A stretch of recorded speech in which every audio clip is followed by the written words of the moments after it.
guys, Tales of Taram here. We're back with the Ceilia and Isle campaign again. This week, Zeus and Shadowy had some stuff to do, so it's just two players, Ruby and Gesh. Oh boy. But I decided to just come up with a random session to do so they don't go into the boss fight and die immediately. So yeah, hopefully that will be fine. Hold on, if I do have their character sheets, though, I don't think I do. I could technically play them, but no, I don't. It's a no go. Anyways, we're still waiting about 20 seconds, but yeah, um, I'm currently working on my homebrew my whole TTRPG system, which I will be using for my Tales of Taram game going forward once it's finished. I'm still working out some kinks and getting the base system done. I'm going to do some test runnings with some players, and then maybe actually start a campaign out of it. I'm getting my whole Discord servers ideas for it because they are the ones who will be playing it. Anything you guys want to say before we start? Sit back, relax, and enjoy. Gesh? Not really. Alright, well, let me get some music started. Yeah, I have the two least talkative people here today. This is gonna go swimmingly. Yeah. At least I try to better myself with my character. 1 second, I'm pausing it so I could add this music as well. Slash play. Oh, that's not what I want. I want slash play, not dot play. Oh. Bro is about to add a second bot. Yep. Alright.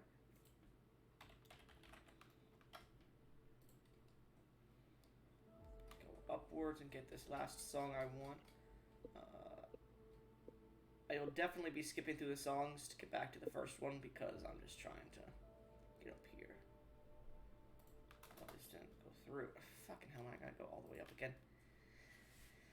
You know how it be sometimes. Oh god. I feel that.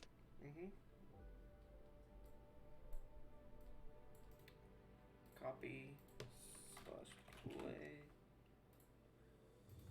Paste. Slash skip. Slash skip. Wait, what the fuck? Why is it just the same song? I had no clue. Bro, I hate this bot so much. So much. I think you might have put the I screen didn't loop the twice. Q slash clear. I hate this bot so much, man.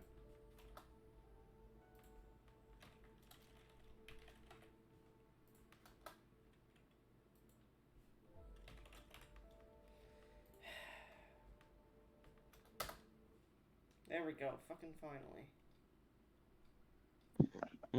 Oh, wait, hold up. No, that wasn't the right song I wanted. What the fuck? Why did it put...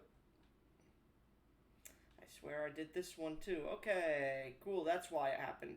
Copy. Slash play.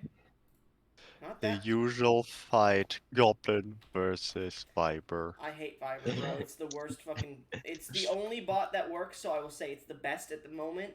That, to my knowledge, because every other bot that I've tried does not work. But, it's still Can fucking Dice awesome. Maiden play out? No, it is a dice bot. Oh. And then, where's that last song I added? It's up here. Copy. Slash play. Alright, I'm gonna get pretty average rolls today. Cool. Yeah, I roll 3 d20 before the session to determine how well my rolls are gonna end up. I feel like it's literally gonna between complete bullshit and World of a God. Okay, there you go. I got an So- 8, a 12, and 11. The party. Let me suffice this first. The island of Ceilia. The land lost between the mist. A land very few people know of that do not come here. An island of magical wonders and mysteries, host to the now destroyed Shale Empire. One you do not simply travel to on purpose. The remnants of this empire seen throughout the island, and its people long scattered into tribal-like entities. The last 24 years since the empire fell have led to many deaths and disappearances and changings to the environment.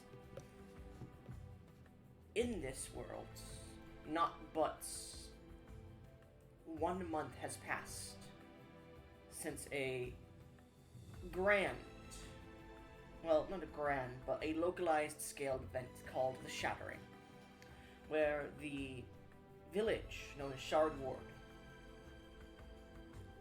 had an unceremonious event of death and departure of many of its citizens.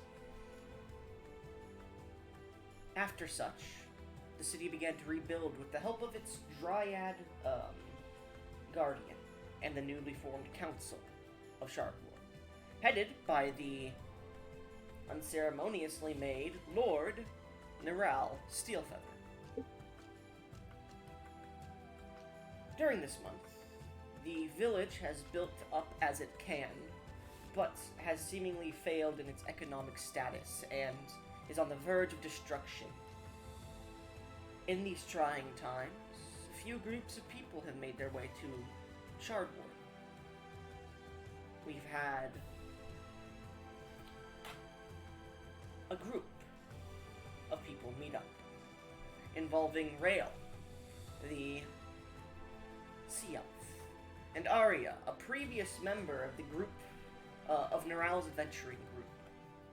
However, this group had split themselves quite badly, and after part of the group began to travel towards the mines, which had caused Shardward to stunt its own growth, they found themselves in terrible peril as a noble from Obsidian Town seems to have sicked a vampiric creature upon them. Rael, escaping through the fielded grasses during this stormy weather, managed to avoid the confrontation, but many of his party were lost. As he made his way to the mines, he met a few new friends. Velis, slayer of mantises, who, with his aid, managed to slay a mantis, a giant one, and make their way to the small tent town that had been propped up outside of the mine entrance. The group of Rael and Velis took on the job of entering into the mine. And before they could enter, two new individuals approached, Arya and one of Rael's other party members, Agnos, or Ragnos. Ragnos. As they descended upon the group, talking, awaited the mine entrance to open when a rabid mantis broke out and started to cause mayhem. The group, who had been unceremoniously knocked down by a door, got up and fought the creature to a standstill and to its death. Resting for the night, and a few other conversations had, the party were greeted in the morning after donning their gear by an ominous green flame that centered around the center pole of their tent.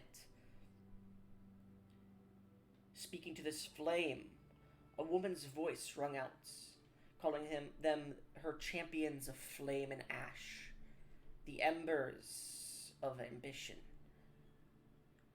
And they all fell into a state of unconsciousness in this late night, early morning time. This rain pours upon the small tent town, Reginald and other members of the town gather to hold more strategy meetings and defensive measures. A hatched mantis scurries about the town.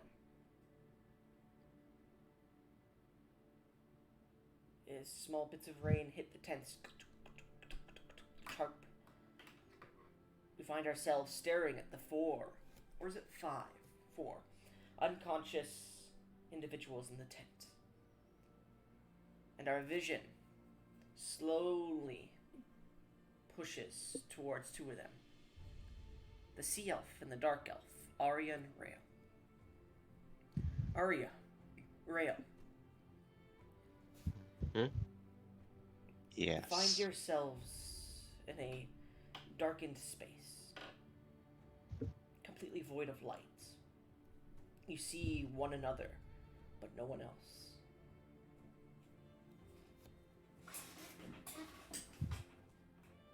Hey, Arya. You know where we are. No, I don't. Would you happen to know where we might be? I have no clue at all. Maybe the Oh, task to do something with the flame lady we saw. maybe. I'm going to cast the Dancing Lights cantrip. As you attempt to I'll- cast it, the dancing lights come out, but flicker out immediately. That is mildly concerning. Can I roll an Arcana check to discern if there's any magical reason why we are there? You get the feeling you are not conscious, or if you are not in the same plane of existence as your body. As you look down, Okay. Gesh, you notice yourself and Arya are glowing separate colors. Gesh, your character Rael is glowing a more seafoam green color, while Arya is glowing this gray color. You realize you are not in your bodies, but more of an astral kind of self at the moment. Ah, okay. Well, as far as I can tell, we are not in our bodies anymore. That is mildly disturbing. Yeah, I say look as at I start to map out the edge of where we are. As you Yeah, continue to try look and at you. push, you get about 100 feet from Gesh, and there's no wall. As you feel the floor, you feel yourself moving, but it's like you're pushing in water. You're not swimming, but it feels like you are walking in a space with no footing. You can walk, and there's very little resistance to your walking, but you can make progress. And I will say you both see each other, no matter the distance you walk. Arya, as you continue to push further, 500, 1,000 feet, no wall still. I would immediately follow Arya. Alright. Strange. Oh, What did At we this point, do again? a few minutes past, you eventually feel you've walked for an entire mile, Arya. And still no wall. I'm going to stop and look towards Rail. Okay? It's been a mile. Do you know anything about this place that might help us? Well, I can only have, I'm not too sure about this, but it seems like we are disconnected from our bodies in some kind of astral form. Maybe we are on an entire other plane of existence. All I know is our bodies are probably unconscious right now. Hmm. Gesh, as you're saying this and trying to figure it out, I would say with your passive, just straight wisdom, you start to... Arya, you watch as Gesh's character, Rael, starts to actually think for a second, and he starts to float upwards. and then he floats downwards below where you're standing. You get the feeling there's no floor or roof here, or walls. It's just an endless void.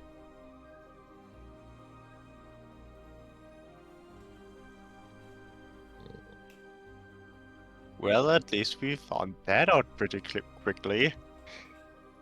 Relatively, yes. Gesh, what's your passive perception? 18. 18. Damn. Rail, your ears tweak a bit as you hear what sounds like the burning of fire and the rushing of water, the sounds of shifting tectonic plates, and the sounds of heavy winds, but very faint and distant. You can't place where they are in the distance because as you move like maybe a foot backwards, you hear it in the opposite direction. You hear it in a different direction when you turn your head. It's never in the same direction. What the heck? Huh? I am What? very confused right now. I hear like shifting of tectonic plates and wind that seems to be coming from everywhere. What the hell? Maybe we're underground in some sort of spectral form? Could be, but then everything wouldn't come from everywhere. Like Hmm. that's very confusing me right now. Arya, Gesh, you both watch as this bit of light flickers where you once stood about a mile away from you. I would suggest that we go there It because flickers for that's about a see. second and then stops. Ah, shit. Never mind. Hmm. How much you want to bet that that's probably the way out and it flickers on and off periodically? Eh, I would say could be 50-50 chance. So let's try. Alright, we're heading back. Alright, Yeah. after a few minutes, you eventually get back. As you get to where you see the flicker, it flickers once again, and you see this just brief bout of flame of yellow, orange, green, white, blue, a spectrum of many colors. As it flames up and then stops immediately, you see bits of embers flicker off and hit the ground.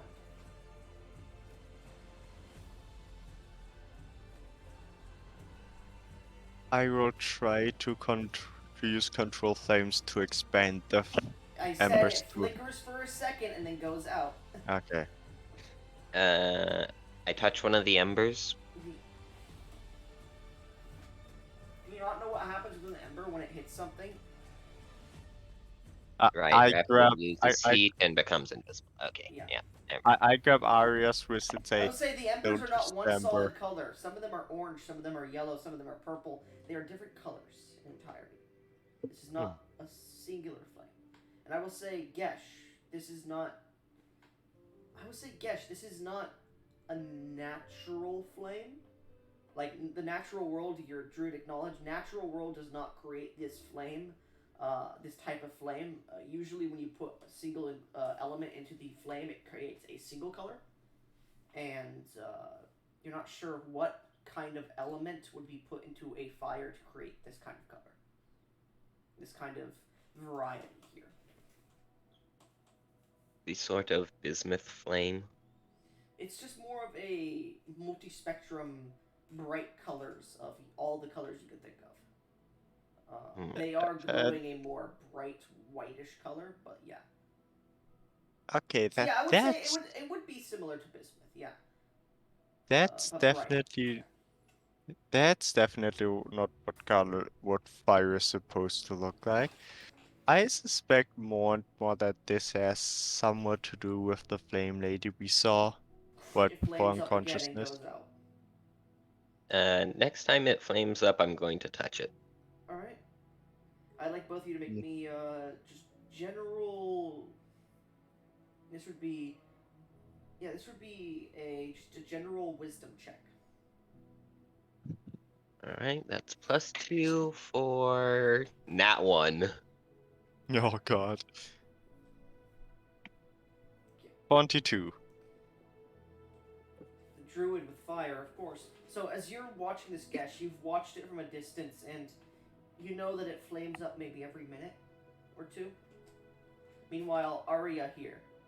I'll say, Arya, you have no idea when it's going to flame up again. Gesh, you watched it maybe every minute or 3 minutes or so, it flames up.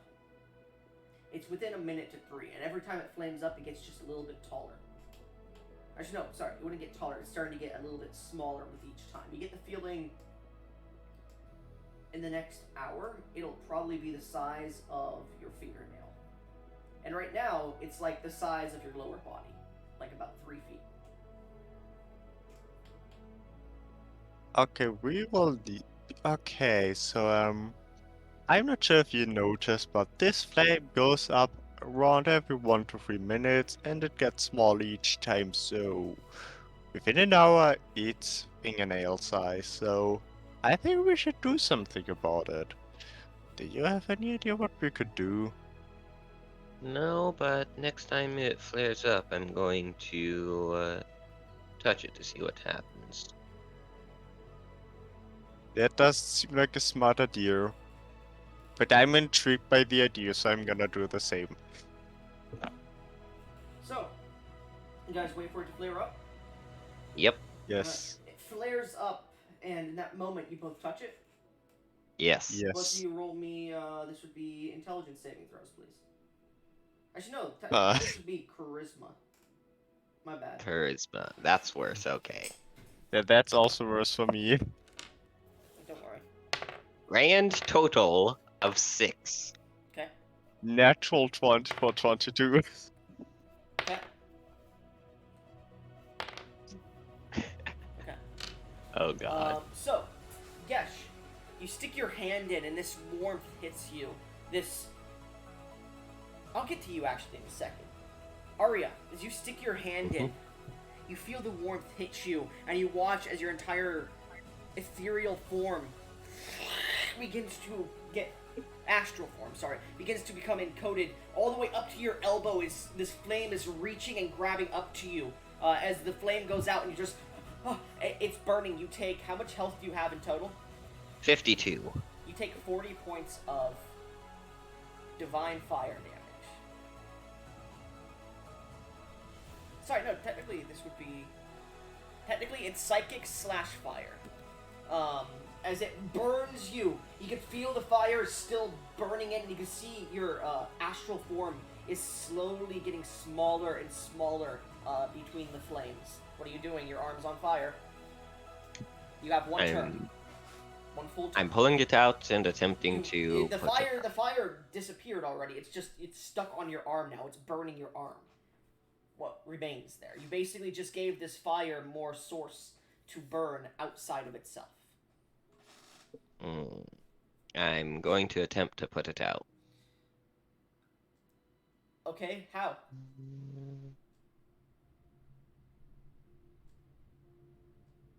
I'm going to take off my shirt and attempt to smother it. Okay. Take off your astral soul's shirt, and as you do, it just disappears. No, I'm just fucking with you. You manage to put it on the flame, and as you do, it starts to burn even hotter. What are you doing?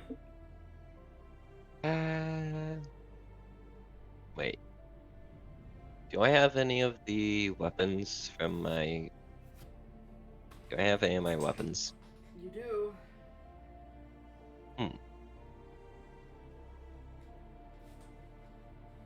Oh, God.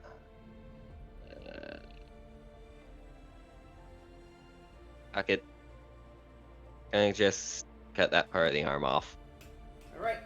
You take a quick blade and cut that part of your arm off. It just as it just hits the ground, or where you would usually be stepping, you can easily go up and down, but you're noticing that plane that you were originally on before you went up or down or tried to descend or ascend, The Mm-hmm. embers hit and disappear at, as well as your arm hits and rolls onto the ground.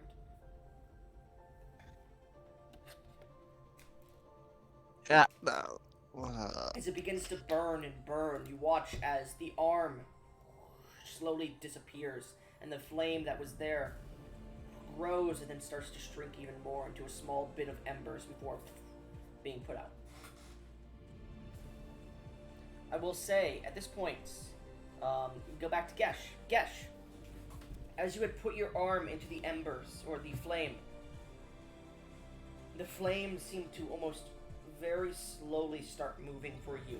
Your entire vision, colors just pass by your entire vision. Your eyes glaze over completely white, and this energy just sparks off of you.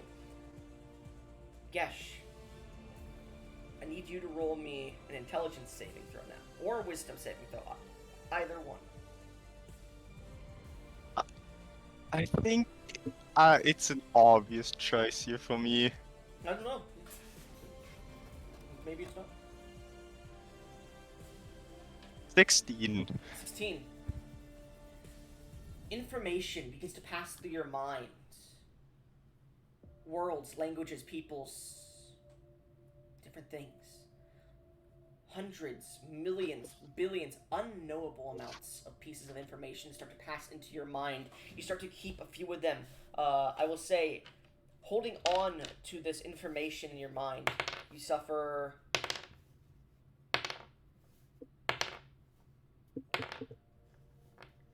21 points of psychic damage. Sorry, 10 points, because it's halved because you kept some of the information. And you do garner some information, but it will take you some time to unravel that information. Do you wish to keep going and keep your hand in there, or not? No. Now, you immediately pull your hand back out, and it's not on fire. The flame dies very quickly for you, and information begins to peer into your minds. Different realities, different worlds, connected by waves of energy, psychic in nature. Deities, over deities created. A place where all errant souls find themselves in the cosmos to be reborn or consumed. Entities long forgotten, a name, the darkened, let me get it for you. I forgot the fucking name of the creature I was about to tell you. Wesengal, the darkened shroud. You also hear Sozin, the forgotten. You also hear Drarzarg, the destroyer. You hear other names. Inverts, the chosen of the Celestials. You hear another name. What's her name? Kayla, the Time Lost. Clara, the Heroic. You hear one more. What the fuck is his name? I can't remember his name. Shit.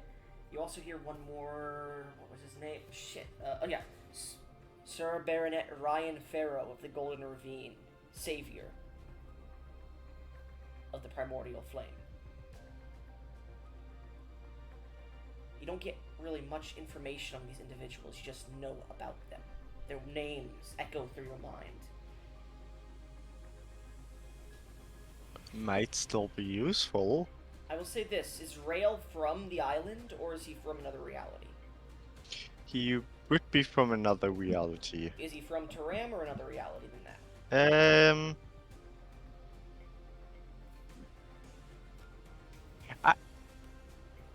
Good question. Let's just say he's from Taram. Alright. The history of Taram starts to pass through your mind. The first age, the destruction of the draconic entities and evil creatures. A man named Jurlock, known as a demon king, who was sealed within Dramasnia, in the center of the world. Something about world anchors, something about another reality, something about multiple forms of reality overlapping. You start to see this small pink plane that seems to be hosted of fae and forests, which you immediately recognize as the Feywild. You see 4 planes intersected with each other, one of air, one of earth, one of fire, and one of water, that seem to spin around a central plane, which you recognize as the material plane. You see all these different planes and celestial bodies and just different heavenly creations. And they seem to be spinning around the material plane. And you see they are all forming a straight line. And you can see at this point what with your nature knowledge seems to be coalescing in this line these ethereal and astral green, bismuth, blues, yellows that seem to be tightening almost like a knot into a tree branch that shoots off in different directions, leafless. Actually, no, to you it would not be leafless. You see small, distant galaxies create this small leaf-like pattern upon it. You see magic, a net of magic, weaving into it as well. You're not sure what this is, but there is something going on. Something big happening. And you see bursts of bismuth, almost like lightning.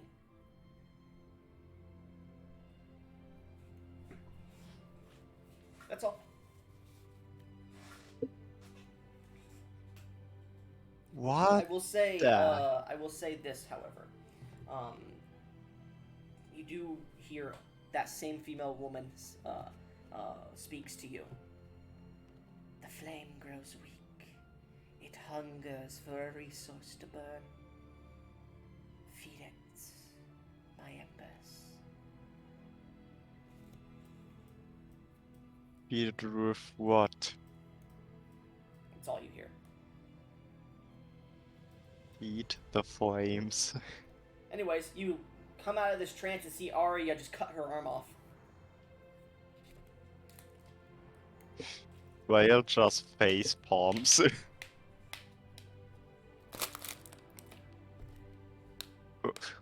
Why? Why are you doing this? Why do you cut your own arm off? Well, I didn't want to get burnt to a crisp by whatever soul flames those are. I guess it's a fair point, but still, nah, never fucking mind. I won't question that. I saw the Green Lady again, or more, heard her voice. Something about that we should feed her embers because her flame is going weak. Might be a reference to worshippers. Might be, or might be literally Or the literal. flame that flickers every minute right here. Speaking of which,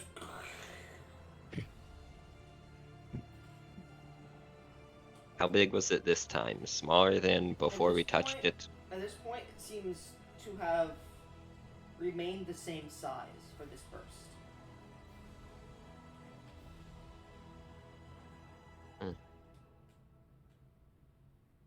I don't know if that's interesting or concerning.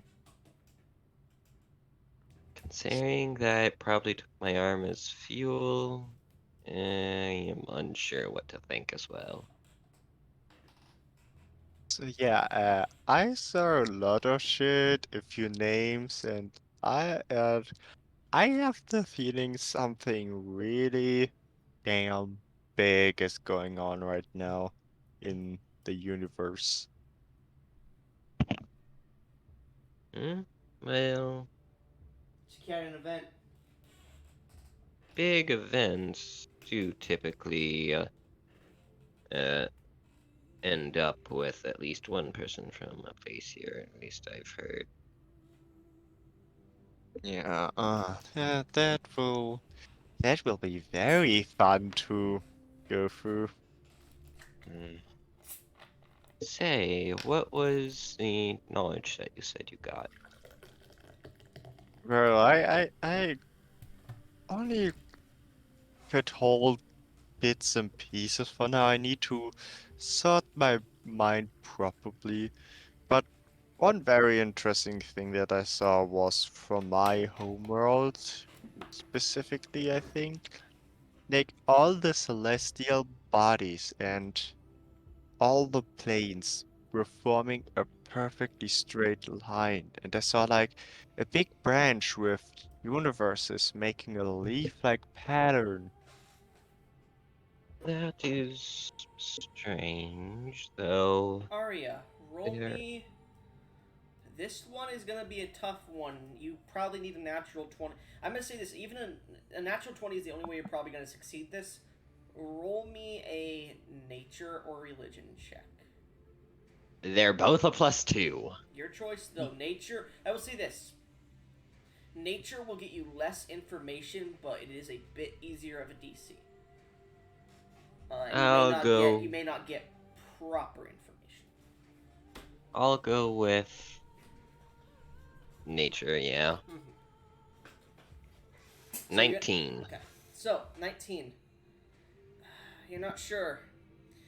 Big trees. You know, there's one entire. Well, actually, no. You don't know about that shit. You know, uh, the elves that have lived on the island mention and talk about worshiping larger trees and nature spirits, but one on a cosmic scale like that, you don't know anything about.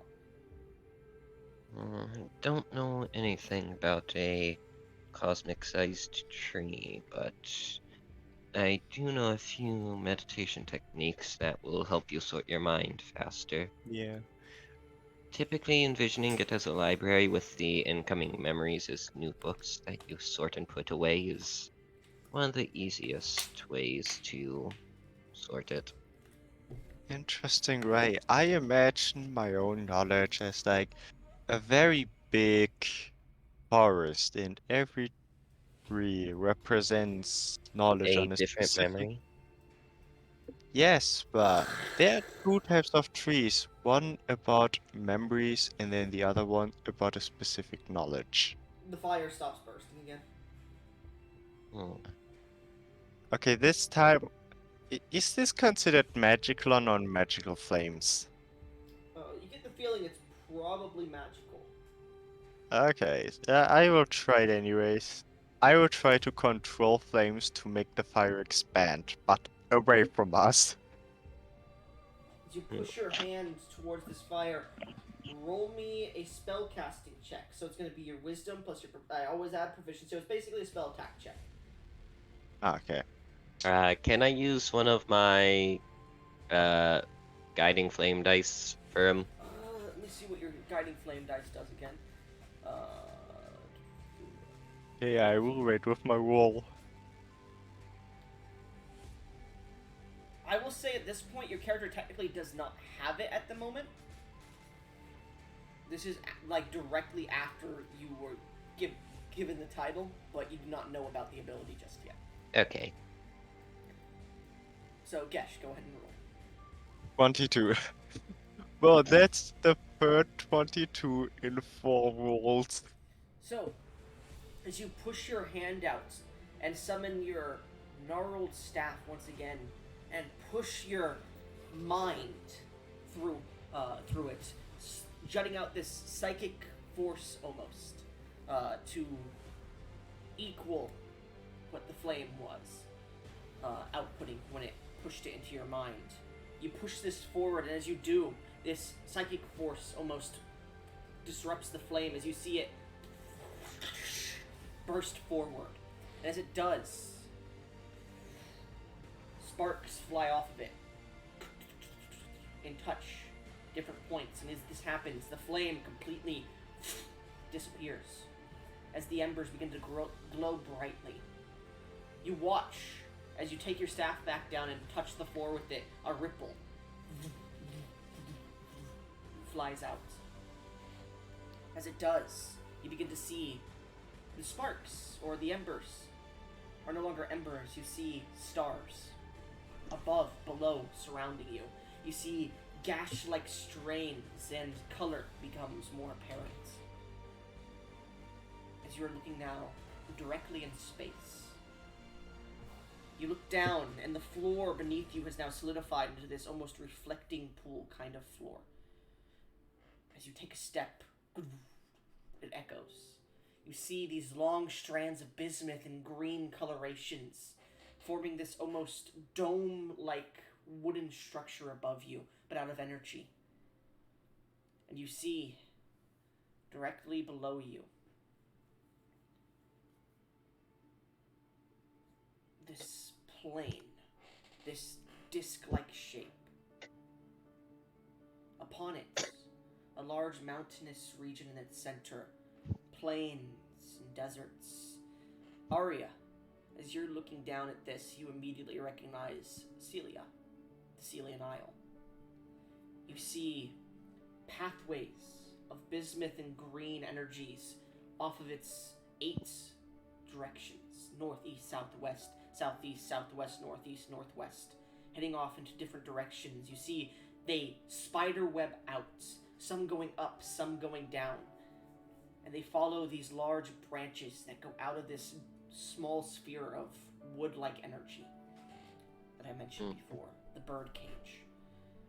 You see water pours off the sides of the island, and you see a small bit of nebula-like mist that seems to be at the edges of it.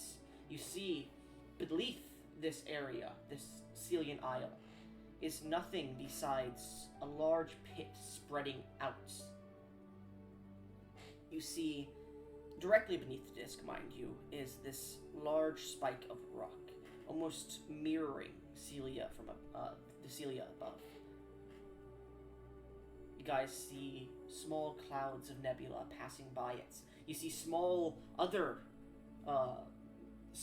islands that are floating that seemed to be chained to Ceilia on different points by these same lines of spectral energy, but they have this formed chain.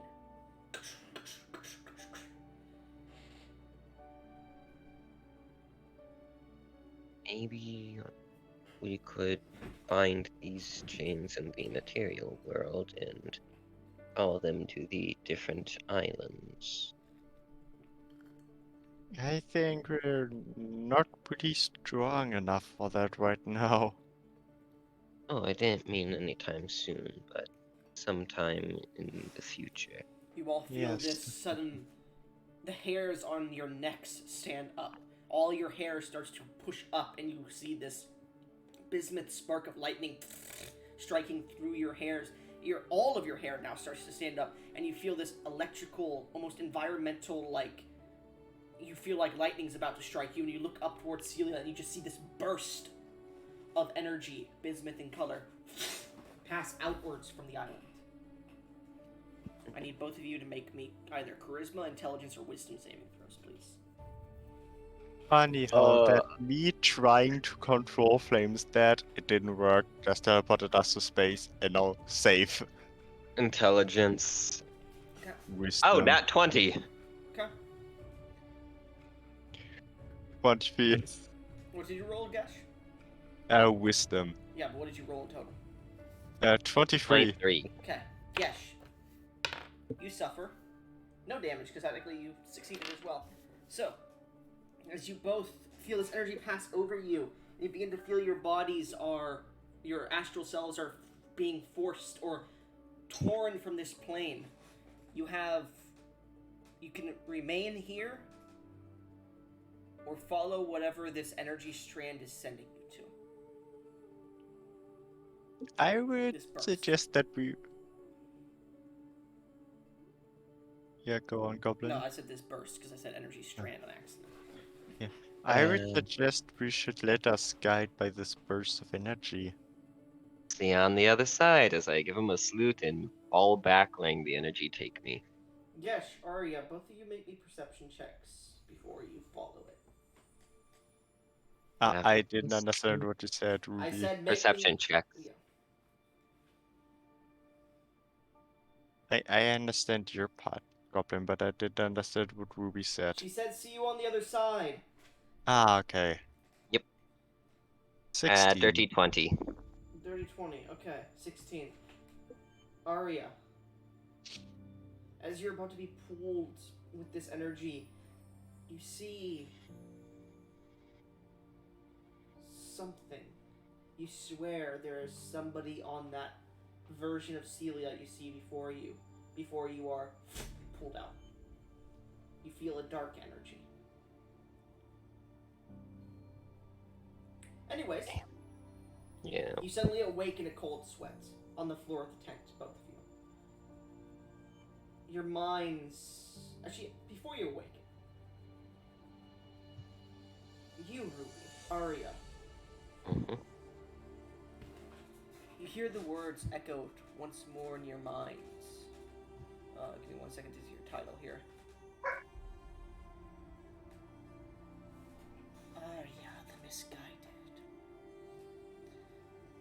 I grant thee the title, or the Arya the Misguided.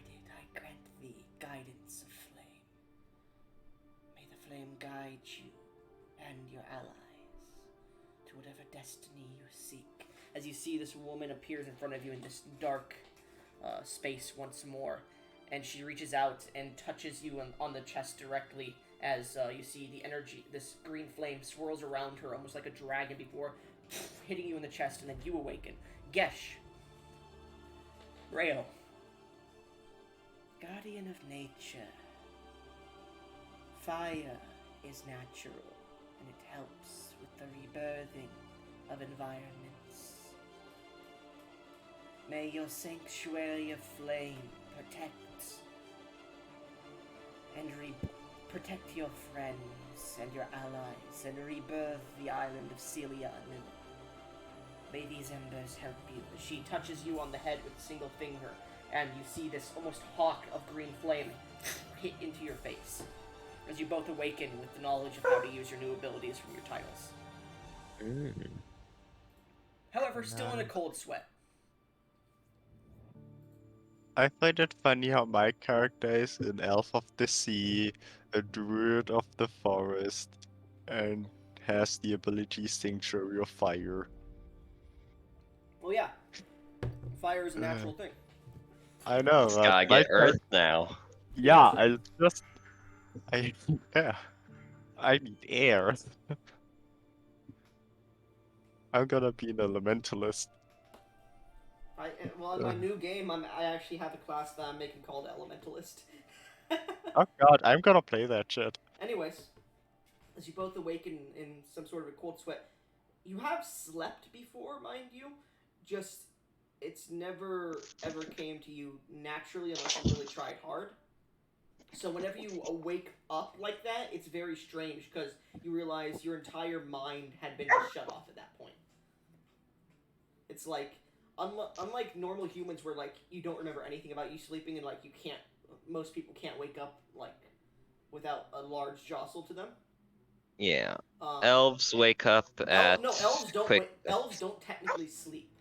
They meditate. Yeah, they're so knocked out of their trance they are quick. they are not completely but very aware of their surroundings. So it is very weird for your characters to sleep. And you rarely have done it. You've maybe tried it once or twice, or like gotten knocked out by chloroform or something. But it always scares you whenever it happens.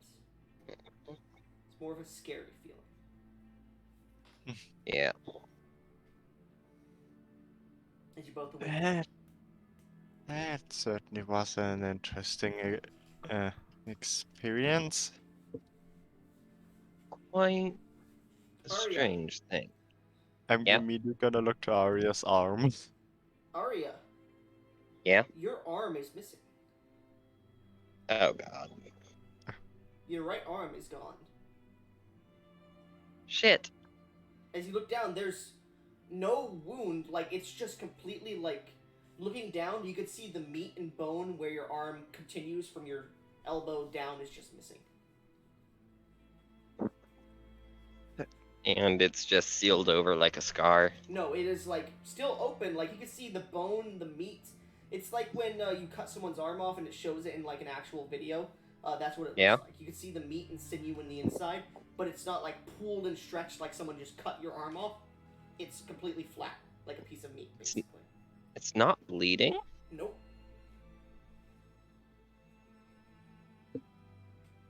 I touched the bone.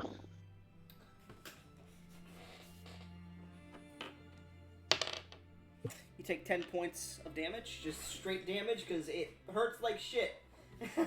When it doesn't hurt when it's just normally, but when you are touching your bone directly, Oh. Oh, that just made me yeah, shiver. yeah, it doesn't feel good. You're like you touch it, and you know when you like hit your funny bone, Yeah. or like when you Oh. hit your knee in that wrong area, and it's just like your whole Ah. body just sends a shake and a shiver through it. That's what Oh happens. yeah. It's more of that, and you're like, oh, that fucking hurt. Basically. If I would have reacted earlier, I maybe could have stopped that from happening. I'm sorry. No skin off your hide. It's all my fault. We will need to find a solution for that I will say, fast. Gesh, you do see something around like the very edges of where her elbow would be. You do see small burn marks. Makes sense Mm-hmm. when her arm was burned. Isn't there a spell that is possibly capable of regenerating limbs that are missing? Not one that you guys can get because there's no clerics. Yes, I'm pretty sure that druids can learn it too. yeah, druids can learn many of these I spells. Druids don't can think they actually. can learn regenerate though. Is the problem? Let me look. Oh, Regenerate was 7th level. They can. Oh yeah, They well it's still can. a 7th level spell. Yeah. I Well, was thinking Greater Restoration, Greater but does that Restoration not does be? not do that. No. well, I I will could. say in normal D&D it gets rid of curses, it gets rid of poisoning, stuff like that. Some people Yeah. do homebrew that it takes you can do it with a few casts of Greater Restoration, but regeneration would be completely destroyed and like a useless spell if that was the point, if that was the case. Mm-hmm. So I keep it. Well, theoretically I could, but I'm not even close to be strong enough to I do would say, that. yes, you could close up the wound if you wanted to with enough healing spells. Mind you, To, the wound doesn't seem to be bleeding or in any bad things. It's just if you touch it, it's gonna hurt like shit. do you need the wound to be closed? Honestly, it would be pretty debilitating of an area if it was still open, so it would probably be best to close it. Well, it doesn't seem to hurt and it might help regenerating your arm. You could use Druidcraft to just make like an end cap of wood on the arm. The- I might have a suggestion. That might sound a bit weird how the arm is technically closed, how the wound is technically closed, but still open for other things to like go onto your arm if needed. I could use. I could make that it's like a cap of wood that's like over your wound if you want to. That is fine by me. I will use Druidcraft to do that then. Alright, easily done. You take a small bit of wood that you have in your pocket and you like start to break it and Druidcraft it so it regenerates up a little bit. And you put a small circular area about maybe an inch from the wound's ends, and you start to take the next hour or two to Druidcraft small little, I'll say 4 little support beams of wood, and then you have those birdcage outs, and then are covered with more wood in between to create this kind of almost wicker basket look to the end cap. I just had an idea that I might be able to pull off if I'm a I bit will say stronger. it is gray wood because you want to somewhat match our skin color. Okay. With enough time and when I'm a bit stronger, that could work. Yeah, we'll try that later on. But I will first ask, would it be possible with enough fitting spells and time to make a replacement arm out It of wood? What spells are you looking to use? Well, for the base, I would use something like Woodcraft, of course. So the reason it takes so long to even make a cat like this is because I'm allowing it to. Okay. Druidcraft usually isn't like for that shit, but I would say if you spend about, I would say 24 hours would get you enough to like make a small pole with a like a ball in the end, so like that you can whack somebody with it. That's enough with 24 hours to Druidcraft. It would take you if you want a fully like moving prosthetic. It'd probably take you about 2 weeks. A week? 2 weeks. 2 weeks. It Okay. would take you a week to make a prosthetic that doesn't really move much. Like she could like just like attach tools to the end and use it that way. It would take you about a week to make a full arm like that that's sturdy. Okay, yeah, that could work. Well, oh yeah, if we would have like have 1 or 2 weeks time for stuff, I could perhaps give you a full-on prosthetic. Yeah. That does sound nice. Though I would want my real arm back eventually if possible.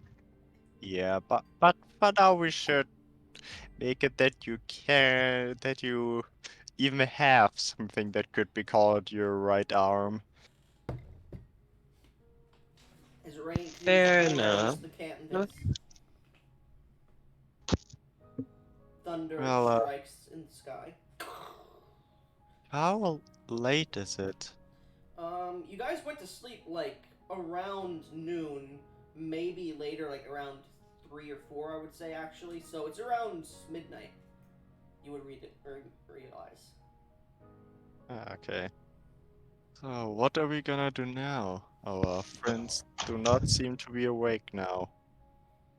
I'm unsure about you, but I do need a rest. That was quite exhausting. That's an idea that I will take. You guys cannot take another long rest yet because you have Ah, already shit. taken a long rest. Okay. You Yeah, literally I know. just. Technically, it would be about 1 in the morning, technically, because that was about an hour. I would say you have to wait another 6 hours before, or another 5 hours before you take a long rest. Okay. Yeah. What will we do for the time being? I would just try and practice with my weapons for a little while. You won't be able to use great swords and stuff like that. Yeah. I have long swords, the battle axe, the daggers. All of which can only be used one-handed. Yep. No? Just getting used to the one-armedness. Okay. So just begin to train for the next few hours. That's fine. Guess, what are you doing for the next 5 hours? I will do what I most of the time do when I need to like kill time. I will meditate and try to connect to nature. Roll me a nature check.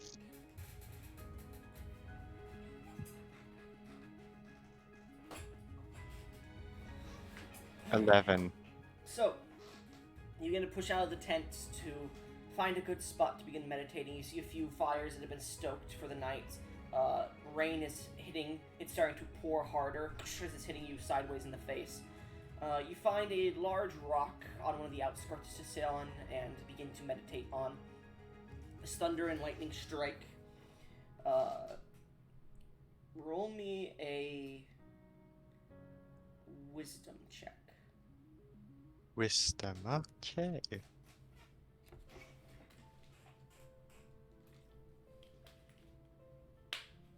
And not.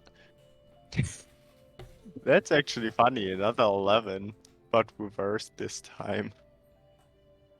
As you're attempting to meditate for the, I'll say, I'm gonna give you I'm gonna give you 3 checks here, by the way. So, the first 2 hours, you're trying to focus, but every so often you like open your eyes to see if there's any mantises around because you're kind of freaked out about mantises. That information pours into your mind as well, and you don't really. Your mind is not settled in the first 2 hours. Okay. Understandable. My character just saw a lot of shit. Not to mention you're sitting on a rock and it's kind of hurting your ass. Yeah. When I have the feeling the connecting to nature doesn't work, I will try to sort the information in my mind. Okay. Go ahead and make me just a general history check. History. Mhm. I'm not terrible at that. Dirty 20.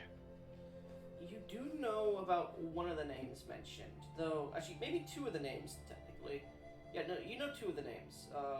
One of them was Inverts, and the other was Sir Ryan Farrow, or Baronet Ryan Farrow.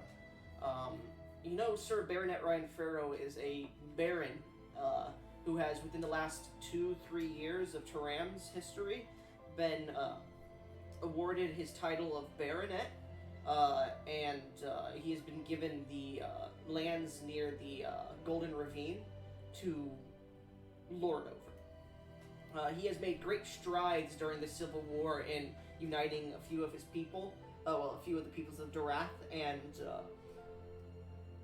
politically, he on the outside he stands with the king and the empire, but it is unknown secretly what his feelings of the politics are. He has been missing for the last few weeks. Meanwhile, the other name, Invert, the chosen of the Celestials. You barely know anything about her, but before you were teleported here, you were hearing stuff about her the week before the festival, about her going to a place called Oakage, aiding a few people, coming back to the town, making friends with high people. The name passed a few of the political spheres, but not many. You're not really that much of a people person when it comes to it. You more so like to talk with plants and other people who have your same hobbies. So you kind of stayed out of politics much, but you did hear the name Invert every so often when you did work there. Or not work there, live there before coming here. Yeah. To be fair, my character really would have not gone into politics much because too fucking complicated. Well, my character is all about politics.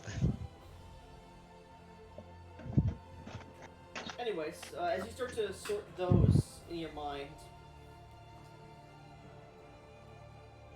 the night grows colder, and you feel the mist is growing denser. Gesh, I'm gonna roll a D100. Oh god, Oh god. Oh that's god. 98. Gesh,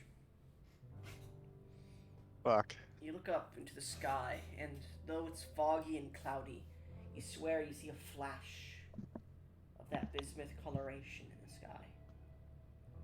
And it stays flashed. Almost like that lighting of lightning, you know, when it like it's very dim but bright at the same time, but it like barely goes anywhere. It almost feels like it's Yeah. lighting you up. Almost like fireworks. And as you stare at this, you hear something crawling up the rock towards you. I am looking around immediately. Roll me a perception check. Because now you are actively looking. Yeah. I was also outside training. I have no clue if he was meditating nearby, Oh no, but he's not probably meditating not. nearby. He's on a different rock. Okay. Natural 1 for Yes. 9. Yes, a natural one. Oh god. Especially in As you this turn situation. around, you can't really see anything at the moment. Everything is covered with shadow. The rain is making you wipe your face. The wind is blowing into your eyes, blowing dust into your eyes. The fog and mist is covering the entire area as you pull up your staff. What's your AC? 14. Okay. You feel something slice into your leg and then you feel another thing slice into your leg, directly at the edge of your knee. Two sharp stabbings into your knee, your right knee, and you look down and you see. Actually, let me do the damage first before we continue here. I'm gonna give it one of these.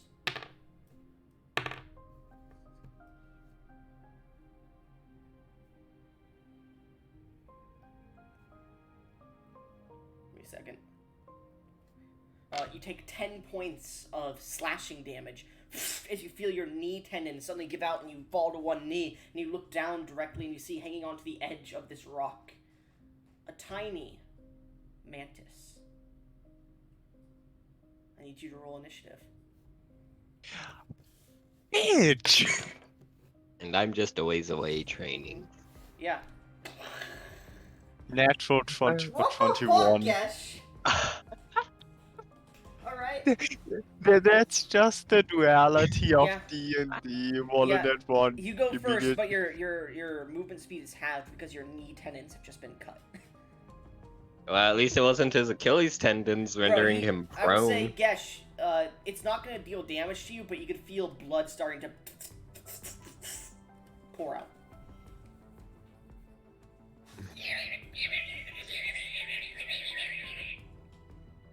How far away am I?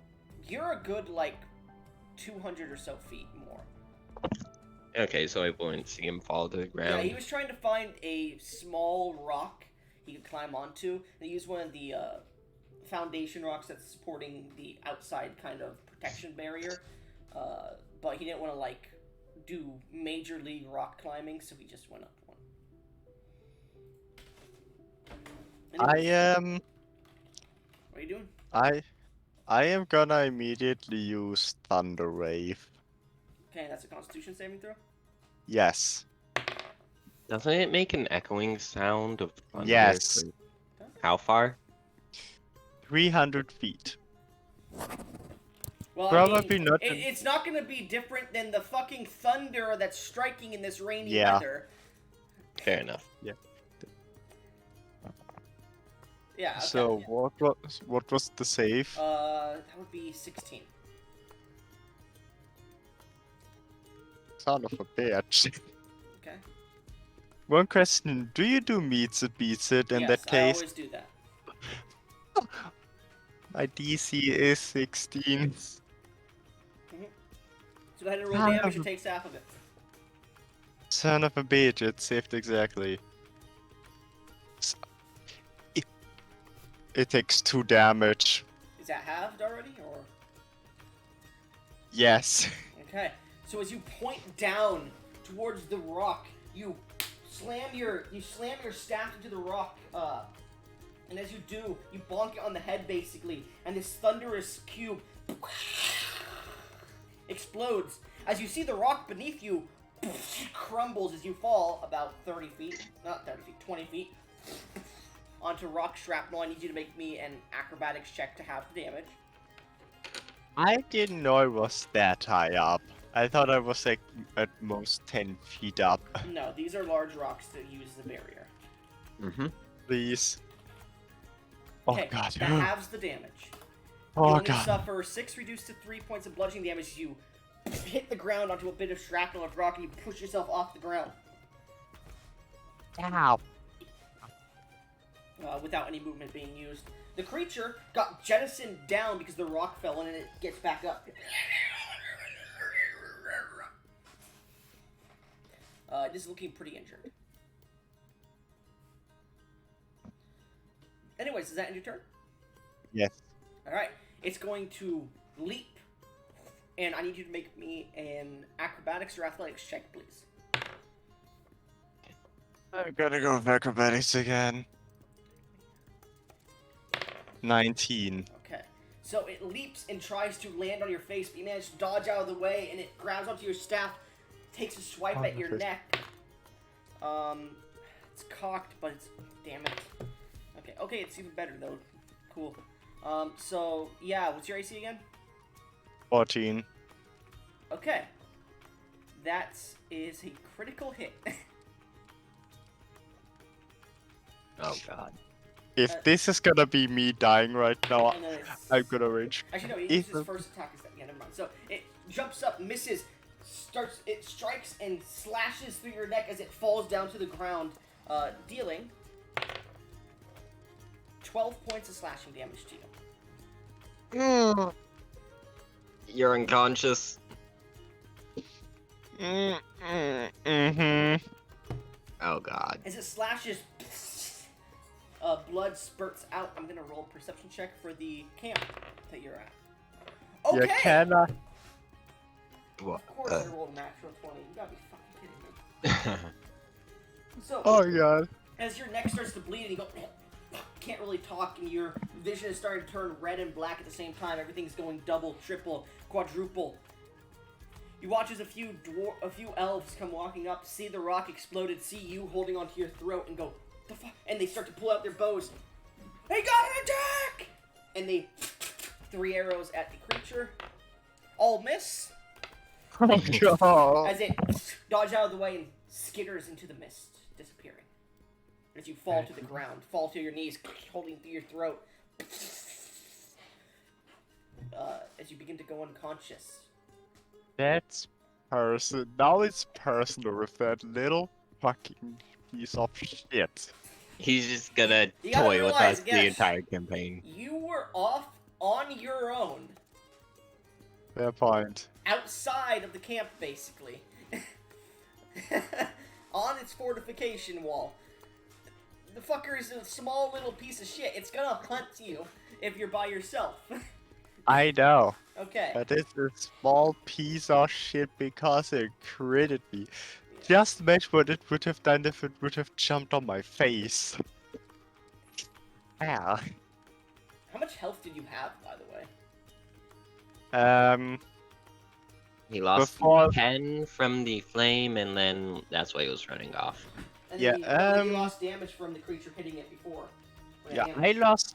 I lost 10 from the flames, then another 10, then I think 3. Then I think like Then you got hit by the 12. 23. How much is your max HP? 33 is my max HP, and before the mantis hit me, I had 10 HP. Good to know. So I Thank you. would be. So as you begin to bleed out,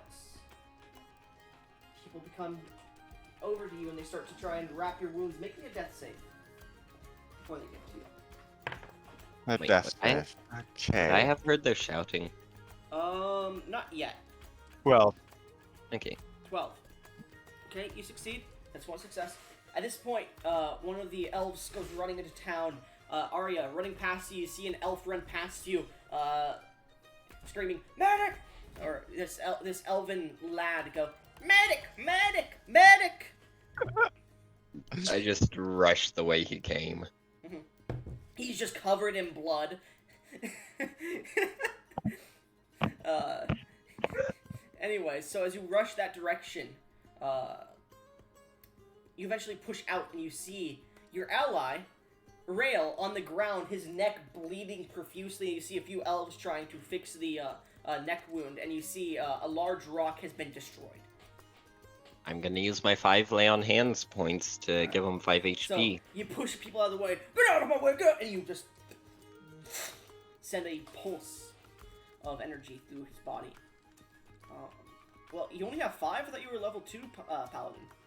Now I'm only level 4. I'm a 3 in fighter because I didn't have a paladin thing before.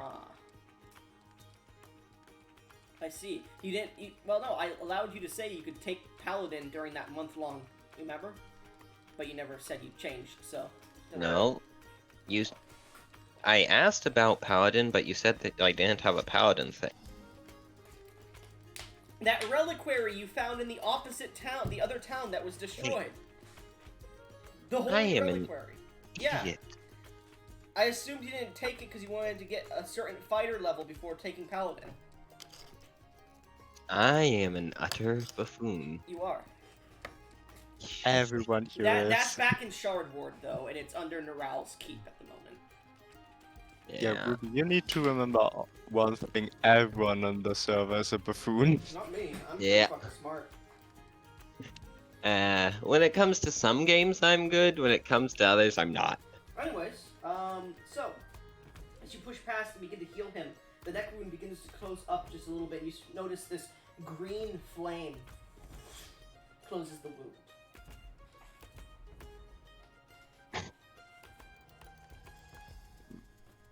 Gesh. Regenerate 5 Yes. HP. As you immediately come back to consciousness, rain hitting your face. The feeling of fire burning on the right side of your neck.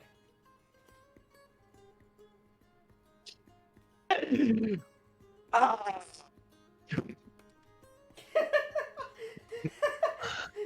you were cutting out so badly. I was like, makes sense. His throat was just cut. Yeah, that's He just gasps and immediately says, that's "Fuck." the way it sounded like. Now, that's what they intended to do. Oh my god, that fucking. Oh. That mantis got me bad.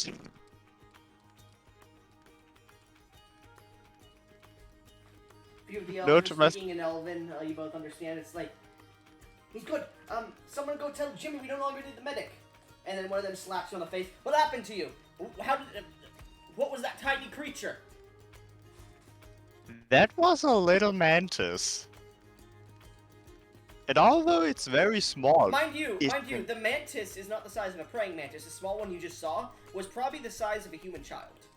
yeah, one of these giant mantises that that have been coming up here. No shit. Yeah, that was a small version of that.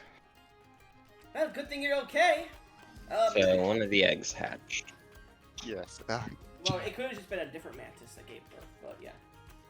Hey, That's just what Arya thought. that mantis might not be as big as the adult ones, but And you God see damn the it, elf, got me. the elf stands up. Give me a second. I need to look at the fucking name again. Someone go get Yelena. Set up a search party. See if there's any more mantises in the camp. Fuck. Why does this have to happen at 1 a.m? Thunder strikes again. Probably because some cosmic being has decided, yeah, we're gonna make you miserable.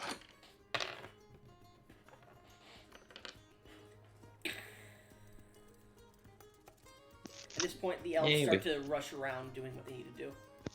Yeah, I will help searching for another mantis. I will as well, procking But- my But You first, know, Second I'm at Oh, But your at first I made these- flaming guidance. Or no, guidance my of fire? second wind. Oh, okay. yeah, and for now I'm at least gonna use my free cast of Cure Wounds. Okay. Yeah, sure. Max health of 14. Nice, 19 health. I regain 10 health. Alright, so as the next hour continues and concludes, I would like you both to make me perception or survival checks. Does it make the DC any harder or easier? No. The Okay, DCs are thank- harder because it's raining. Yeah, like I'm going to use a flaming guidance this time, though. Okay. I have the exact same for perception and survival, but I must say I'm gonna use perception. 24. Okay. Arya? 21. Oh, sorry, I didn't see it. My bad. Arya, as you're searching around, this burning, you focus and hold your left hand out as this burning ember of green floats up into the air and creates this small flame that just floats there and begins to follow you, giving you some light. Meanwhile, Rail, looking around, you begin to notice some of its. You begin to notice the mantis that you guys had brought in had been dissected, and as you go up to it, you see the egg sacs have yet to be fully burnt, and you see one egg is broken. You also see some of the eggs are still squirming. Oh god, oh Two god, of them oh god. Actually, let me roll to see how many, because there's about Crush them. 20 of them. Let me roll a d20. There's about 30 of them. About 10 of them are not squirming, but let's see. 9 of them seem to be squirming a bit. Let me roll a d100, or let me roll 9 d100s. Let's hope none of them hatch. I need Yeah. an 80 or higher. Oh god! Oh, 2 hatch. The first one was a 100? Fuck you guys! Oh, you got a 69.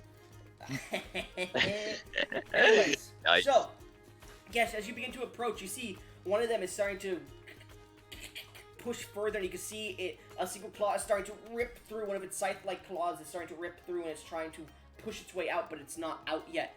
As you look at this, and you're getting ready to do whatever you're doing, you see another egg bursts open as this tiny mantis comes flying at you. I need you to roll me an acrobatics check, please.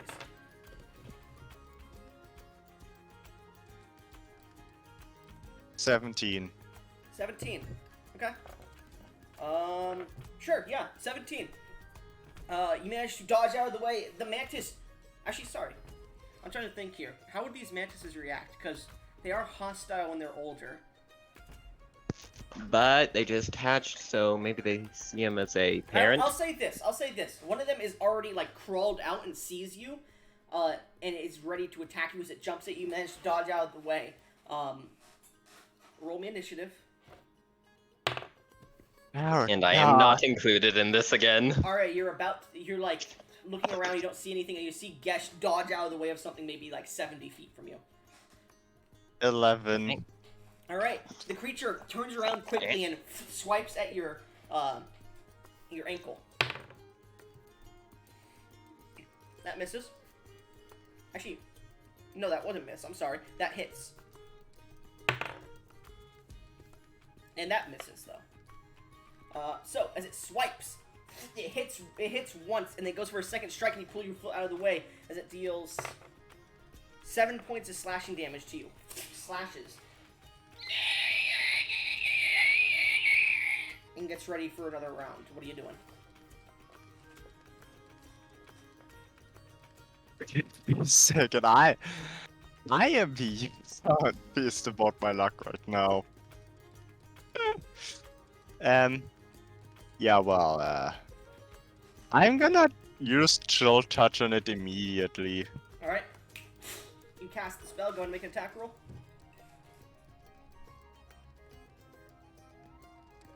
$22. Alright, that critical hits it. Critical hit even. Nice. Okay, let be. In fact, hold up. You know, it doesn't double crit it, so you just crit it. Yeah. Just tell but me just when imagine to if roll I would have initiative. double credit. So go ahead and roll. Bruh, come on. Bro. No damage? That's No, you can't kill a small mantis? When should I roll initiative? Not yet. That's bullshit.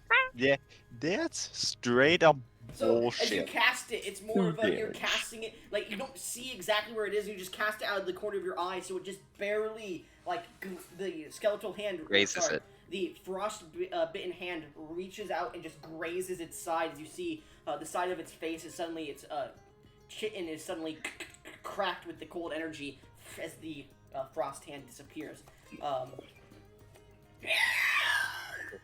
I'm immediately gonna scream, there is another one!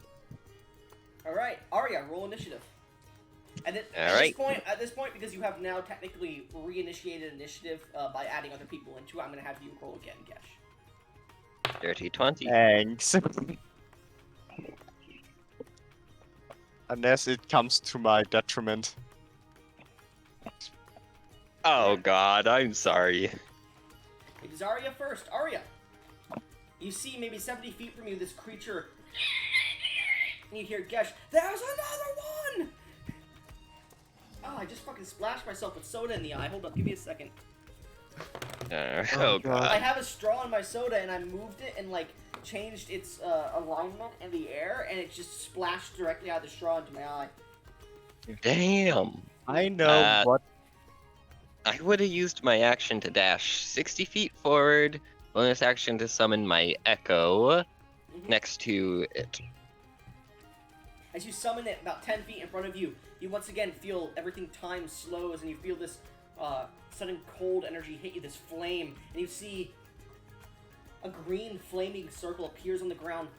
Another version of you appears after a burst of bismuth coloration, like right there, missing its arm as well, going for a strike.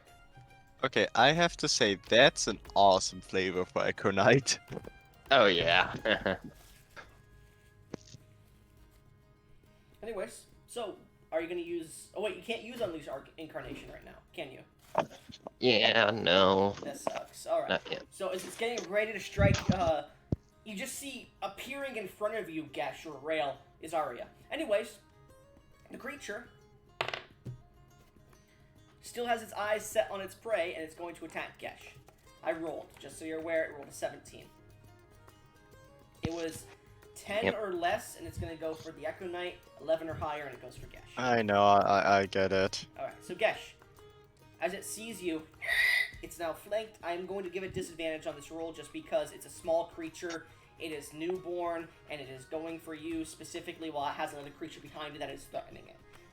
Thanks. No, anything that is flanked does not usually get disadvantage, but I'm giving it disadvantage because of the multitude of factors. I thank you for that. Okay, good thing, because it rolled an 18 on the dice for the first one. Oh, it rolled an 18 on the dice again still. So that is a critical hit. Oh god. Seriously? Yeah. Oh wait, hold on. No, it has a +6.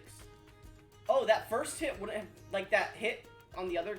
I'm just realizing now I added it as +7, not +6 last time. Like the last crit, I added a +7 instead of +6. So we'll just say this won't be a crit then, because this would technically be a crit, but I added a +7 last time on accident. Ah, okay. So this crit will not be considered a crit because I accidentally fucked you over. I am actually glad for that. Its second attack now, though. 18 again on the dice versus... Okay. It makes a 15, so it still hits you. Both are normal hits.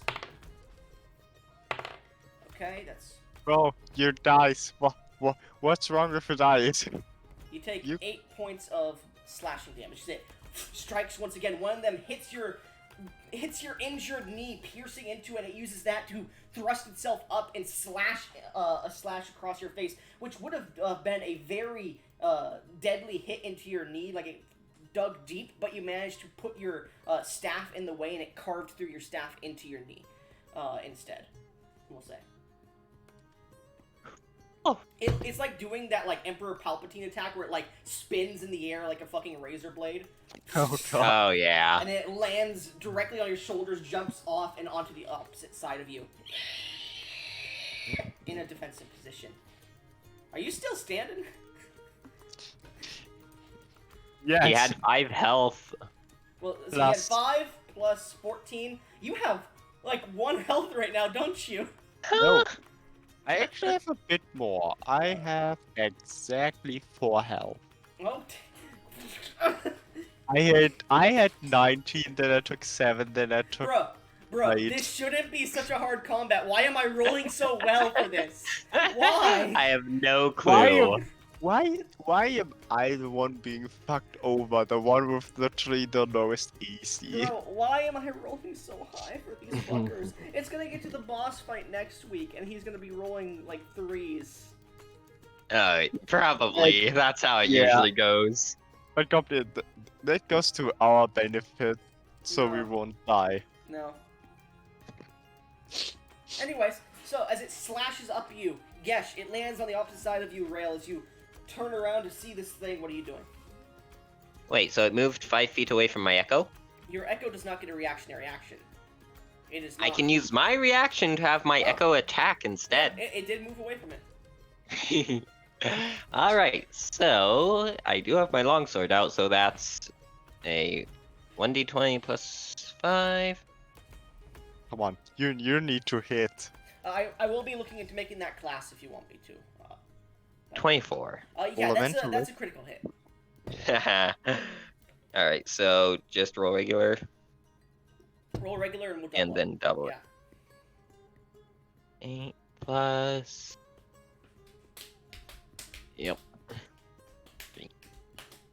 Wait, Oh, max wouldn't damage. wait, wouldn't 22 with that doubled. wait? Yeah, I wanted to say, wouldn't that be a crit? Yeah, it was a crit. I already said it was.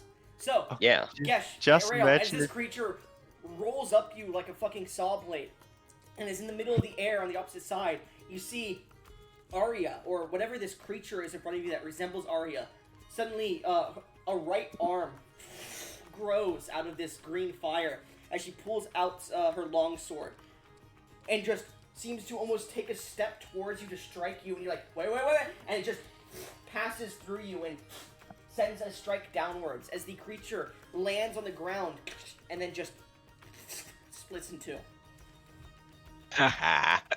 Nice. Is the creature dead? It is dead. Now, mind you, Okay. Gesh, there's still one trying to claw its way out of the sack. Okay, how likely would it? How could I befriend it? You're not sure. They are beasts. You know that for a fact. But you do recall seeing the strange look in the Mother Mantis's eye when you fought her. Fair point. They don't really see. Oh yeah, of course they are fucking insects. Of course they don't know anything about friendship and shit.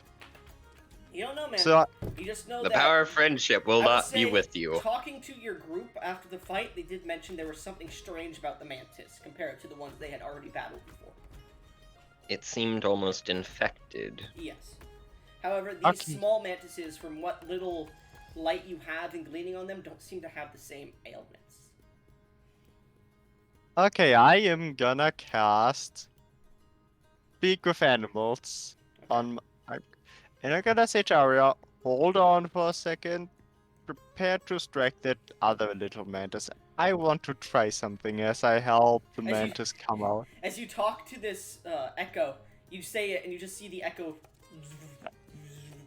I would have said vibrates that. in place.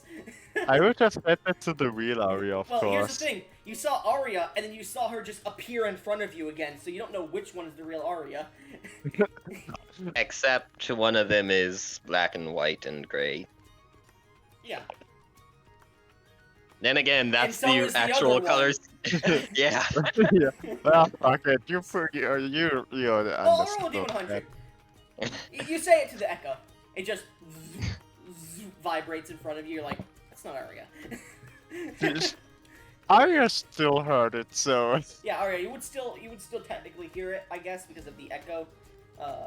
Hmm? I think you share Arya your senses is with your like- echo. Yeah, you do, but Arya is like the 20 echo- feet away from me. won't actually carry over the damage to me, and Yeah. neither will I to the echo.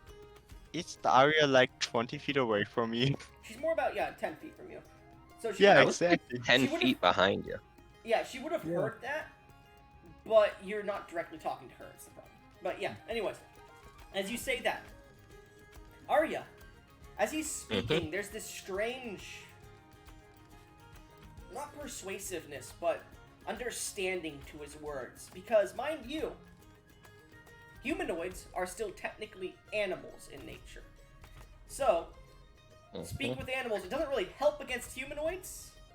That would be tongues, specifically, for spoken languages. But you feel this strange connection. As if he can actually...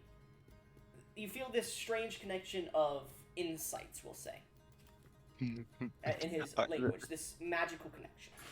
That's cool. Alright. It's almost So like when you have like a headset on and someone's talking to you and someone's talking to you outside of the headset and like they're describing the same thing to you. You're like, okay, yeah, and you take your headset off. You're like, okay, yeah, and you get like I don't know how to explain it. It's weird, but you know what I mean. It's like, are we understanding each other right now? Do you want to go to karate in the garage? Yeah, I get. Look, I'm gonna wait for the other mantis to come out. Okay, it seems to be struggling a little bit. I'm a help a bit. I will say, with your knowledge of animals, that is not the best idea. Okay.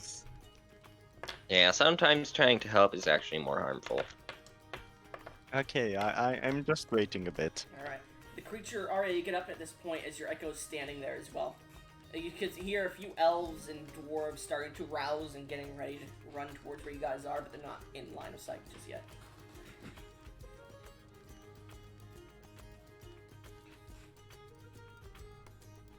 Okay. Whatever you're doing, best hurry it up. Yeah. Is the creature out already? It's nearly out. It seems to be ripping at the small vestiges of the egg sac that's left. Okay, I'm just gonna wait a few more seconds. Alright, you start to see lantern light in the distance as the creature begins to crawl out. This small mantis. It seems to be roughly the size of like a newborn baby as it crawls out of the egg sac. Xenomorph-esque. Hello, little It one. looks around as it has like all this goo on it from the sack. It looks up at you. It tilts its head. It goes, "Who are you?" I am Rael. Rael? Yes. Hello, Rael. Why does this sound so smart? I don't know why, but I like this.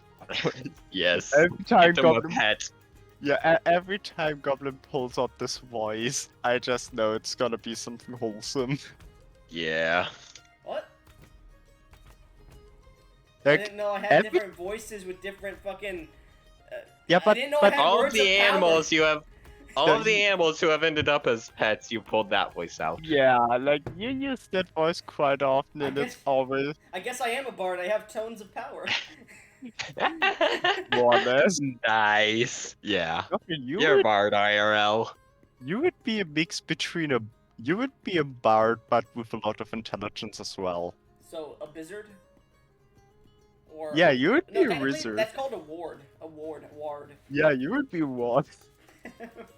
I would say to the little mantis, do you want to become my companion?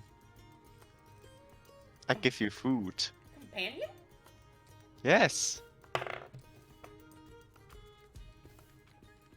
It looks at you. Make me a persuasion check with advantage. Okay. I am not that good at this.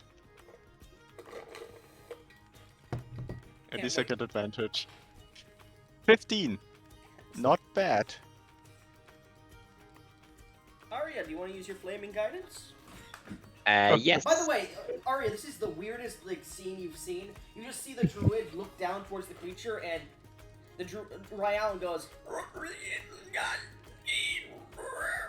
while Yes, the I creature will. looks up to him and.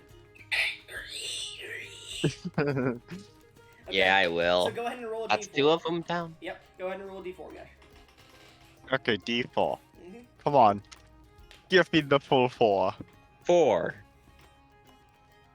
2. Shit. Okay, DC was 16. Woo. Okay, so as you start to explain this to the creature, it seems to understand what you mean. Food? Okay. Yeah, food. I'm gonna give it a bit of meat. Oh, it happily takes that. You see, No, because as it chews it a little bit, it goes over to its dead brother's body, and it just starts to eat in it. now I'm considering instead of taking a +2 to wisdom for my level 4, I'm considering taking this beast speech Eldritch Invocation. As it starts to eat its kin, you could hear Do the it. lanterns banging around a bit more. They said there was more over here! Hurry up! I say they are dealt with. Holy shit, there must be a big one over there! No, wait. I tamed it. No, that I was, tamed it. you said out loud, because you were still talking to the beast at that point. So I would say no. you would know how hard it is to switch between two languages, right? Yes. I know. It's easier the less you know, but you also slip into them more if you know So more. you suddenly realize, oh shit, I'm speaking the beast language still, and you change. Now what do you want to say? I am saying no. That was me accidentally. I tamed I tamed one of the newborns. They don't seem to be listening to you because they heard this fucking mantis screech.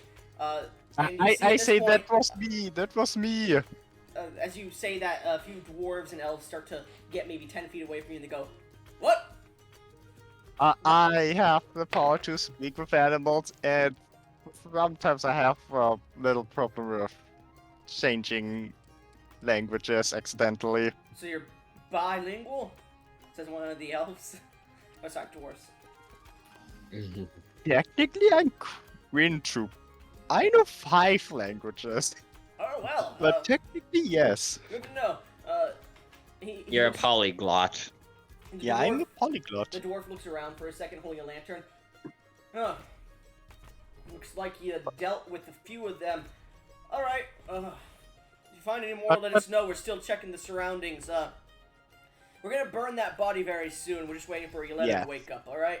Yeah, yes, we definitely should. Be careful out there, Mhm. and if you see any more, let us know. All right, guys, continue to search around the place, and they all start to fan out again immediately.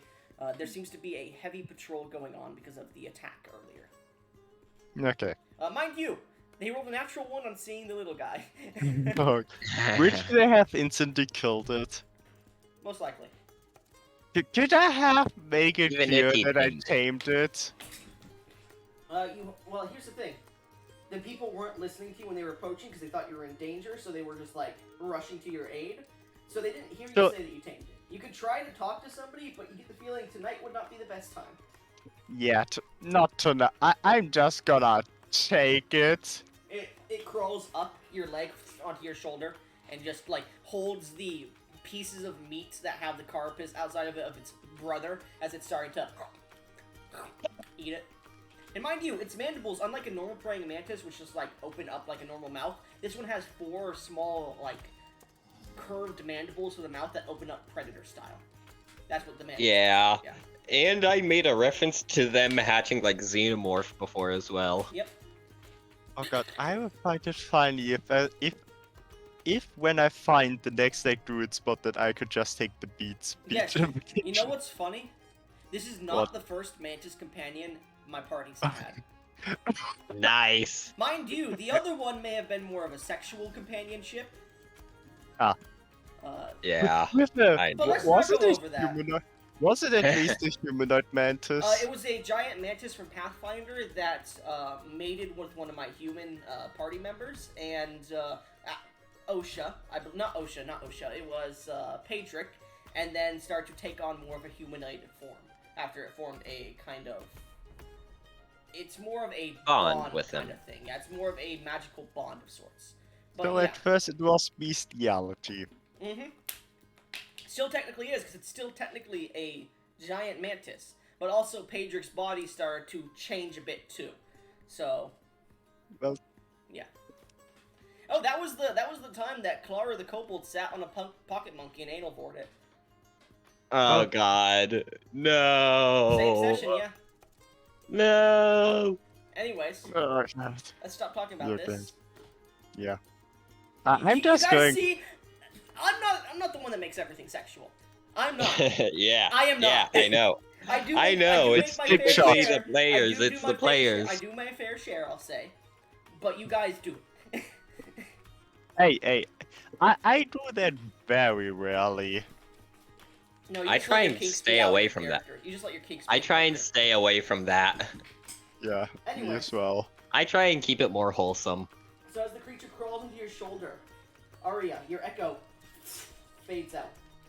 Yeah. That's why Fair enough. that's my bard character would be a wholesome bard, not a hardy bard. Mine are always Yeah. holy bards, except for the first. The first character I made was a dragonborn fighter who had 6 intelligence and was retarded as shit. The next character I made was a sorcerer 10-year-old child who got her head bitten off by a displacer beast. The next one I made was a sorcerer child who was looking for her friend who went into the sewers and disappeared, and she died as well. Oh So- god. Damn. Actually, technically, the first ever D&D character I made was a bard named Shisharon Darkleaf, and that one, I don't even remember what fucking happened to them. Then it went to the other 3. My first ever D&D character was a dragonborn sorcerer who died at first session. No, like my first real D&D, like I had a character before, but that was but but due to things, I instantly dropped out of the campaign after this first session. So the first real character that I made was Gash. In time after time. I see. Oh yeah, Yeah. that was when we first met. That's right. I forgot about that. Yeah, Yeah. you were actually your campaign was actually my first campaign. I think I still have my first character sheet somewhere. I still have Gash's Just so you're aware, sheet as well. time after time, I was probably gonna end it after a few more sessions, after about a month in game. Because that's when that festival was gonna happen, and I was gonna set up a whole plot line for future campaigns I did. But you guys were like, "No, we don't play this anymore," because people got pissed Sadly. off with some of the shit I said for some reason. The creature escaping onto the town, and some of the party members not being there for the fight. I was like, "Bros, what? What? Yeah. What campaign are you get talking it. about? None that you've been." in." In old Fair enough. campaign Yeah, that was like a year people ago. got pissed off on shit when I was like, bro, it's been 3 weeks and no one's showing up, so I'm just gonna fucking do it. And then no one showed up for the next 3 weeks besides like maybe 1 or 2 people, and I was like, yeah, fuck this shit, I'm done with the campaign. I was like the only person who for all of these 6 sessions showed up every fucking time. And I understand when people can't show up because of life stuff, but when you don't show up and you're playing video games instead, or when you just don't want to show up because you're pissed off at the last session, that's when I get mad. Yeah. I get it. Or when you don't air your concerns to the DM out of the game and you do it in game multiple times and you just don't give a shit about actually giving him constructive criticism. Nix. Anyways, I'm not gonna talk about that anymore. Yeah, I get it. Anyway, so as the mantis crawls on your shoulder and the town members or the small base members seem to start be moving away, what are you two doing as the rain pours upon you? I would suggest we should go back to I forgot tent. Was it- Don't you think we should destroy the rest of the eggs? Oh yeah, we should do that first. Speaking of,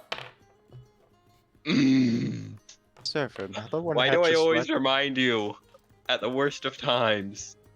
Just like I did Shadowy and nearly got an entire city Sorry, killed by an ice devil. you immediately, as you say that, look down and see the eggs that have not hatched yet. The blackened veins have stretched out to them, and they seem to be turning a shade of gray and black. My character's just got.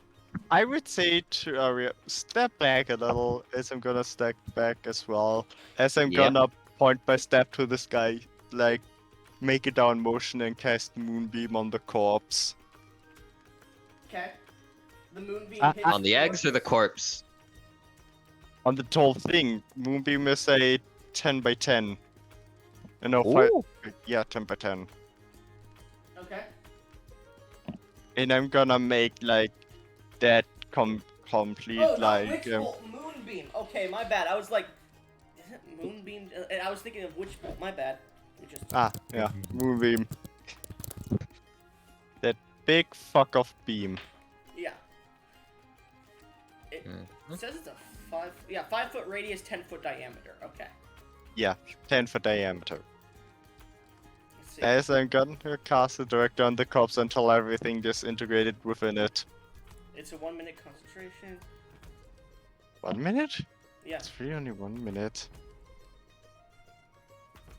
I always thought it was 10. Nope. Sure. But- So here's the problem. Radiant damage doesn't. Let me search up radiant damage in D&D because I might be wrong here. Give me a second. Goblin, with the last mantis that we first taught, you made it that after when I killed it with Moonbeam that its I corpse thought you had basically used Witch Bolt at that point, as well. Oh. Just to let you know. So that might have been my bad. Well, Moonbeam says that it's ghostly flames. Yes, but it does radiant damage as the property. So it does divine energy specifically.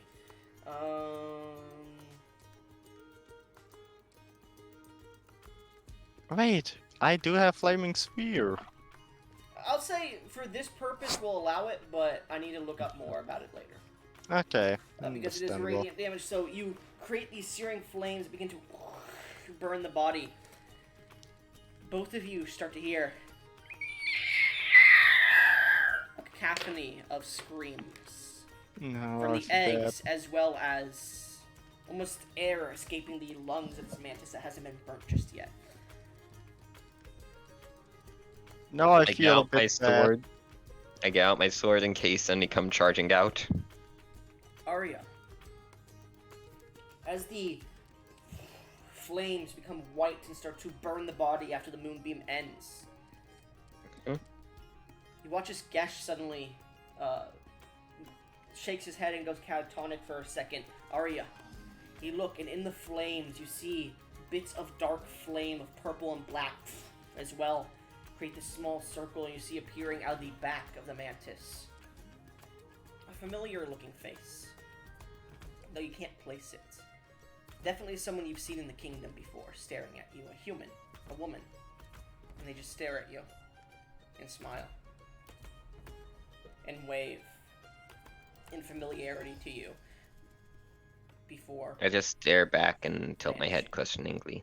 Actually, they continue to stare at you. Make me a history check. History. +2, damn it.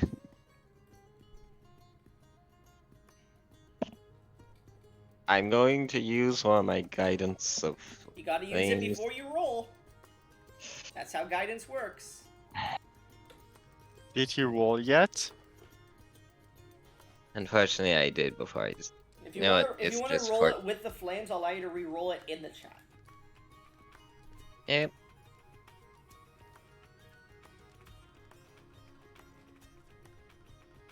Yeah, I got a total of 14. 14. Oh, did you roll that in chat? Yeah, you did. Okay. That's And that new one was 13. okay. So it wouldn't have helped. But yeah, as you cast this green flame once again, it coats your eyes, and you remember this person speaking to your mother maybe once or twice. You don't remember ever meeting with them and talking with them in person, but you do remember seeing them as well, speaking with other members of the oligarchy, not being a member of the oligarchy themselves. This human woman with jaw-length brown black hair, these red eyes, ruby color, a green sweater that seemed to have yellow sashes on its mid bicep. This human woman with a large skirt of brown color. She seemed to always be pale in skin when you knew her, and she seemed to have a very superior look in her eyes, as if she was looking down at everybody.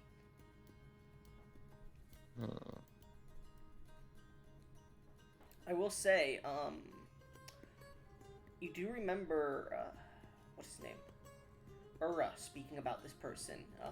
It was an altar beneath his house he had just bought about a month ago, in the basements, where you guys had tried to perform the ritual. Yeah, I saw the altar. The face that had pushed out of the stone, and had been, like, made there to be kind of like a worshipped idol of sorts. He had mentioned it was a woman from his home world, a woman who had been a noble and had been gone missing, and he or his family may have been blamed with her disappearance. He mentioned that before. This is the same looking face of that woman. The one that Sir Johnson, the dwarf who moved out of town of Shardward, the village, had apparently been sacrificing people to garner power for in a nexus underneath his house. As she just stares at you and smiles before slowly disappearing into the flame.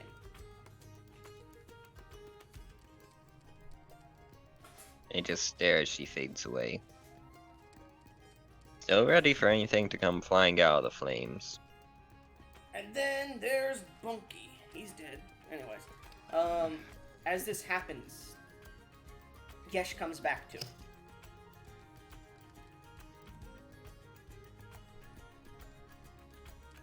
And I'll say, let's Yes. take a break here, please. I need to use the restroom really badly. Okay. Yep. So we'll be back in a little bit. See you guys.